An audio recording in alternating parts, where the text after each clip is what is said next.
Welcome to Inspiring Women with Laurie McGraw. I am your host, Laurie McGraw. I have spent the past 30 years in leadership, and over the years, I've come to learn one thing: women need women, and not just any women, but inspiring women. Tune in every week to hear from women at the pinnacle of their careers and from others who are just starting out. Episodes can be found at inspiringwomen.show or subscribe on your favorite podcast app. Thanks for listening, and I hope you will be inspired.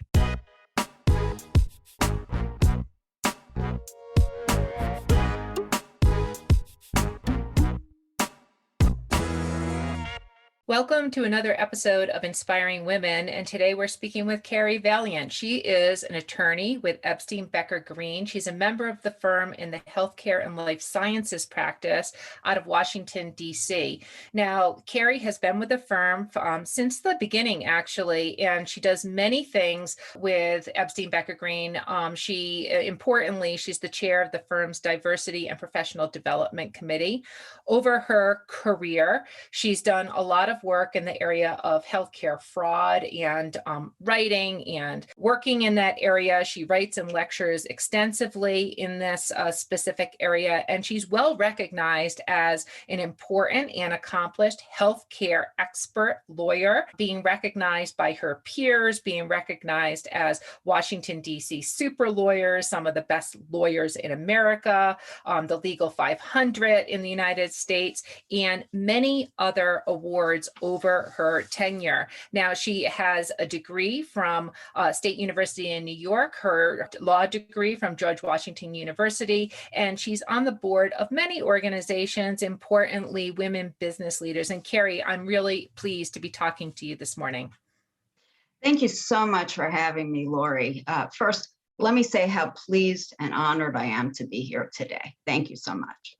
Well, thank you, Carrie. And, you've been at the firm a long time, so I want to talk a bit about your career, but I really want to hone in on, some of the work that you do in diversity, equity, and inclusivity. You lead the committees, you help develop the talent at the firm, and you've been doing that for a while. And I think that's a really important area right now. But let's start with, talking about you. What are you doing? What do you do at the firm? What are you doing right now? So as you mentioned, I'm a healthcare fraud and abuse lawyer. So in addition to a number of interesting government investigations that I really can't talk about too much, there's a new OIG regulation that came out, with the turn of the year that gives greater protection to value-based arrangements under the fraud and abuse laws. And I'm working with a number of clients now to think strategically about how to take advantage of the new latitude to pay on outcomes and other health measures rather than just sort of fee for service. Every time you do a service, you get paid for it. So the one thing about healthcare law is that it is never a dull moment. There's always something new on the horizon. And then also I have, I guess what I call my side gigs at the firm. As you mentioned, I head up Epstein Becker Green's diversity committee. So the last year has been, as you might imagine, quite busy and challenging. But in every challenge, I feel that there's an opportunity. And the opportunity now is that we have people's attention and we're able to accomplish quite a bit. Yeah, I think those side gigs are very interesting. It has been quite a year, and employee resource groups and DEI efforts at organizations are really important. So I want to dig into that. But before we do, Carrie, you've been at the firm a long time, and today, just in terms of how long people stay with any one organization, those numbers are getting lower and lower. Yours is, measured over years. And so, what has kept your interest? Healthcare law is interesting. What's kept your interest, and why you've been satisfied to stay at one firm for so long? So one of the things about Epstein Becker Green is that I've always felt like I've had the autonomy to do what I want to do and the dedication of firm resources to help me make it happen. So there aren't that many firms that would support an attorney. Mind you, I was an associate at the time to write a book, but the firm supported me to write the AHLA book on healthcare fraud and abuse. And I think that was a long time ago. And it certainly was, a main, thing that promoted my career. But I think, you still always have certain pivot points in your career where you do a check-in and you make sure you're in the right place. And for me, every time I checked in with myself, it was always that I thought I had the most interesting work on my desk there was to do. And I had a continuing firm commitment to support what I wanted to do, both in my practice area and outside the firm. And so it always seemed to be a place where I could make my career grow. And even at this late stage, I still want to be growing. You never really reach a plateau. You always want to move on to the next challenge and the next thing. It goes beyond my practice area, because at EBG, I've had the opportunity and support to make a difference in the firm and in the world. So a little bit about my background. I mean, I grew up in a rent control department in Brooklyn. And now and then I have to pinch myself because it's really hard for me to believe the career I've had. And so I've always felt the need to give back, pay it forward to others. And as you mentioned, I think I'm on EBG's board, but my community service at the firm started way back. I started the firm's formal pro bono program in the mid-2000s. And now I'm happy to say a majority of our attorneys participate in the program and provide pro bono services. So for instance, during the pandemic, lawyers from across our firm participated in a compassionate release project that helped vulnerable prisoners obtain early release from prison for health purposes. I've had the firm's support to be active in nonprofit organizations that make the world a better place. So you mentioned WBL, which I'm on the board of. I also serve on the board of Street Law, a nonprofit that promotes the rule of law and civic education for young people. And I was just elected vice chair of the board, I'm proud to say. Congratulations, Carrie. I mean, those are a lot of additional accomplishments beyond just what you're doing at the firm and the pro bono work. My goodness. I mean, if ever there was a time to need help and support for critical efforts across the country over the course of this last year and for what we can anticipate, the future, that's fabulous. Congratulations on that. You mentioned that just those additional things beyond just the work that you do were important to you in your career, writing a book, serving on outside boards, starting programs, whether within the firm or outside is really important to you. So let's just talk about that. How do younger women, for example, find those opportunities and pursue them while still working very hard to build their careers and their day jobs? Well, I think that is a challenge. I think one of the things that you just have to do is make time for it. I think in the legal profession, the billable hour is king. And so if you are continually focused on, having the highest hours, you often don't pay attention to other things that you should be doing to increase your visibility and honestly to make your career interesting and fun. The client work is wonderful. It's challenging and it helps you to grow, but many of us feel that we have something else to give. And I think you don't get there if you don't make time for it. You can't just, and I know we're in the pandemic now and everybody's sitting at their computers, but as we come out of the pandemic, there will be events to go to and opportunities, and you don't develop that kind of accomplishment and that kind of full career unless you get away from your desk, look up every once in a while.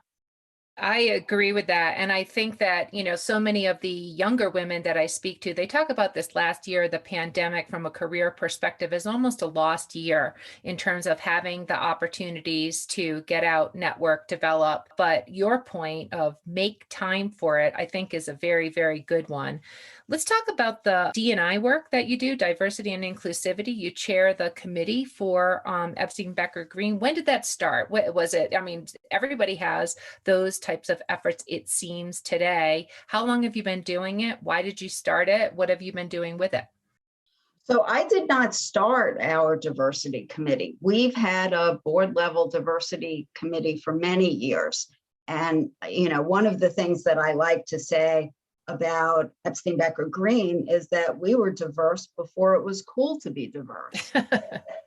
So, I think I was pleased to take it over and, continue that march toward diversity and inclusion.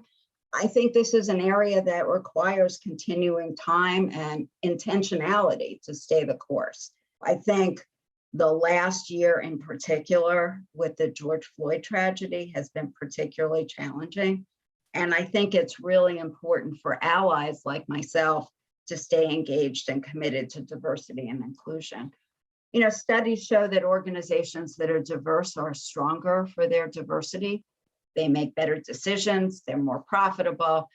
And now the clients are demanding it. And so, I can't believe how many calls I've had with clients over the last 6 or 8 months talking about what our diversity efforts are.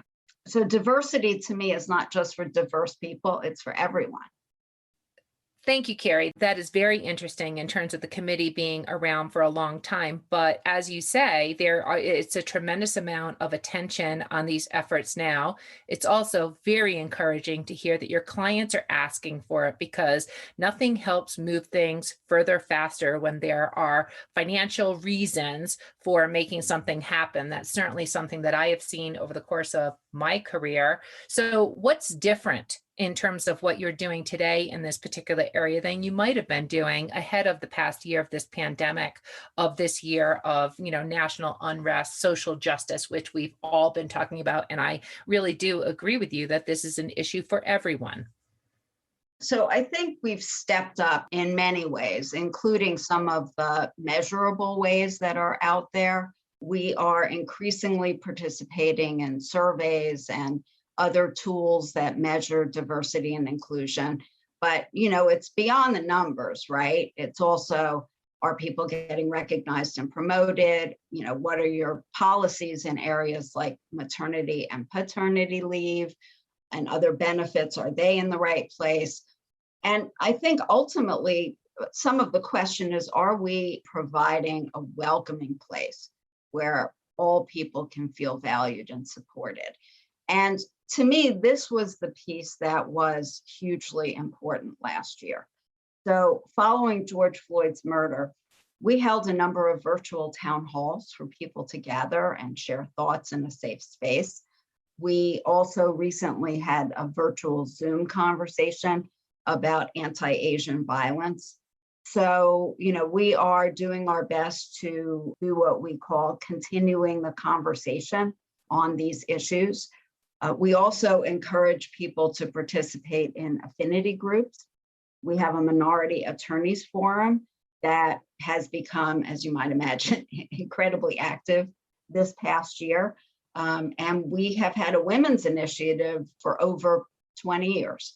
So I know it made a difference to me as a woman at the firm to have colleagues who were like me. And I think it's important for everyone to have that sort of welcoming community to grow and develop to their highest potential.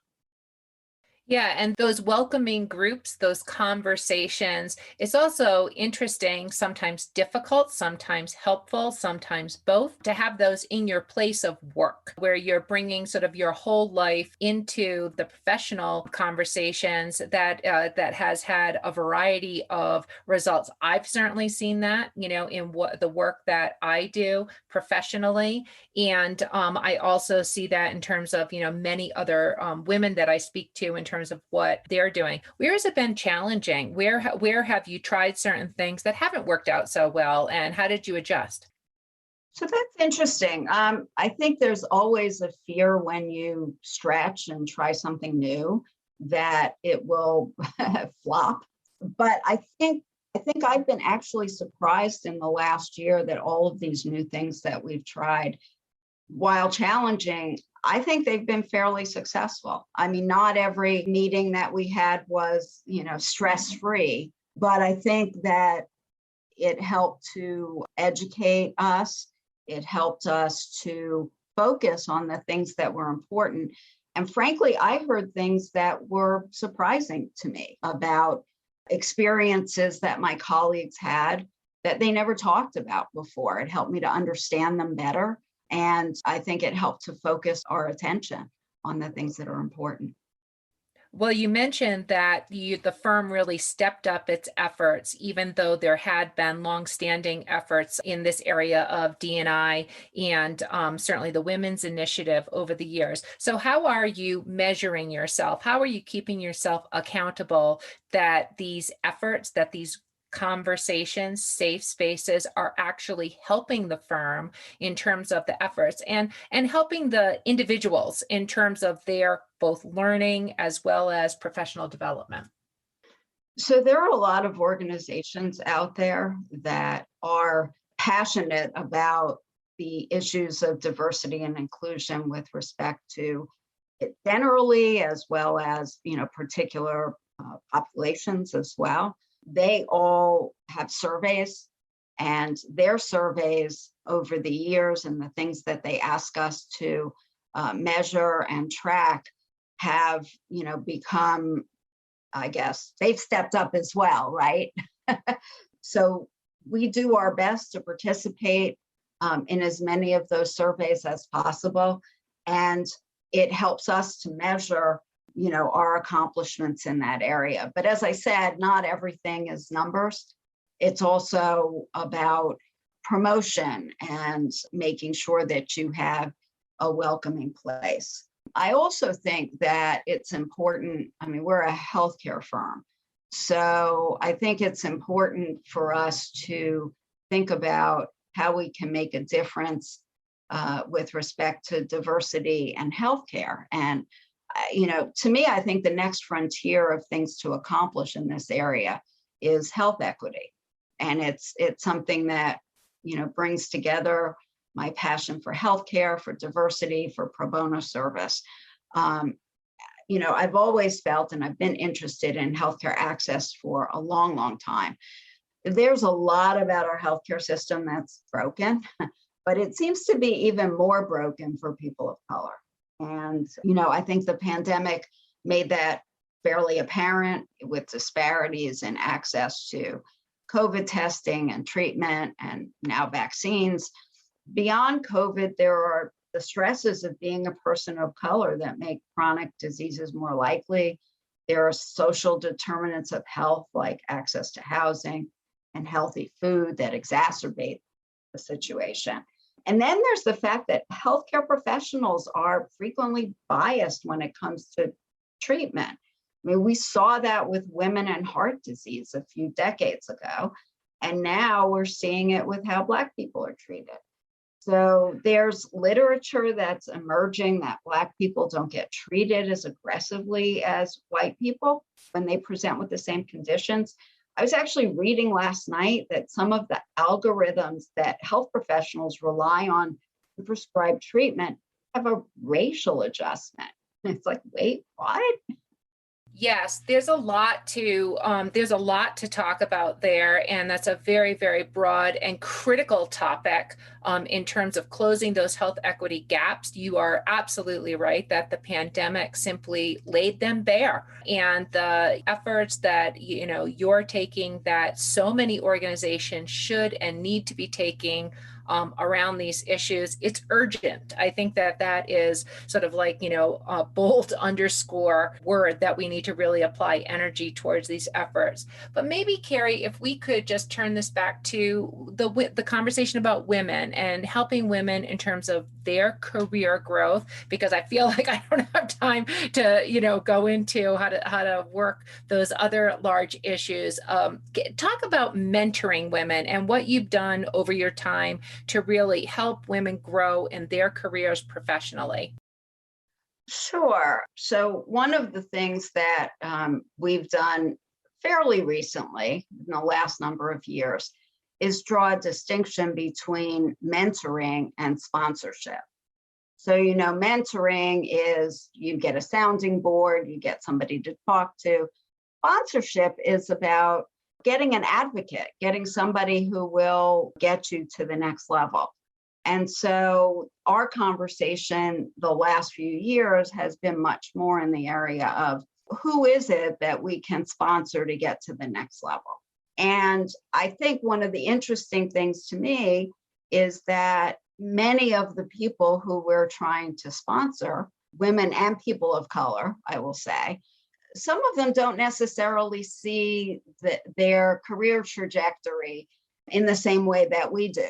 And so often it's easy for people to lose confidence, to think they're not progressing. What I try to tell people is that a career is not a sprint, it's a marathon. And that although you may not be able to have it all at once, you definitely can have it over a long career. I think in the past year, that sort of mentorship and sponsorship has become really important in the pandemic year, right? A lot of our women have been struggling with kids and families at home, much less outside help than they're used to.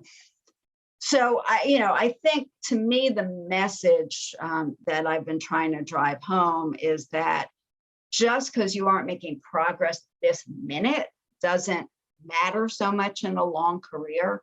Also, I think confidence is key. I think it's a hard thing to walk into a room and feel like you belong, no matter what a firm does to promote inclusiveness, right? So I encourage people to develop that voice in your head that says, I know I'm valuable, I know I belong. Once you have that aha moment that you are making a contribution, I think everything changes. You end up having the confidence to ask for what you want. And interestingly enough, you usually get it, right? Those are such good pieces of advice. I like the advice on career growth is a marathon and not a sprint, and how to focus on it during this time of the pandemic to think about the long term. Carrie, this has been such an excellent conversation. I really appreciate your comments. Do you have any closing words of advice for women who are starting out, developing and thinking about their career growth?